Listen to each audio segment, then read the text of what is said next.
یہ جو فلسطین ہے یہ سیدنا عمر رضی اللہ تعالیٰ عنہ نے 637 عیسوی کے اندر فتح کیا تھا. میں اس لمبی داستان میں نہیں جانا چاہتا کیسے فتح ہوا، کس طرح فتح ہوا، لیکن اس کے بعد 462 سال تک یہ مسلمانوں کے قبضے میں رہے.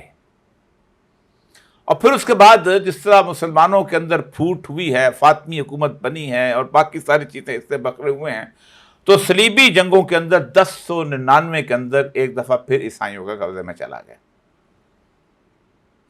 اور اس کی رودات بڑی خوفناک ہے کہ 10,000 لوگوں نے مسجد اقصیٰ کی چھت پر پناہ لی تھی، اور 10 کے 10,000 لوگ جو تھے وہاں شہید کر دیے گئے تھے، اور ان کا خون جو تھا اس کے پر نالے سے بہتا تھا، اور کہا جاتا ہے کہ گھٹنے گھٹنے جو تھے ان کے گھوڑوں کے جو تھے وہ خون میں ڈوبے ہوئے تھے.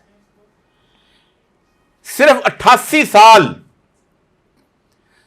88 سال یہ مسیحی یورپ کے قبضے میں رہا صرف، اور 1187 میں صلاح الدین ایوبی نے اس کو واپس لے لیا تھا، اکتوبر 1187 میں.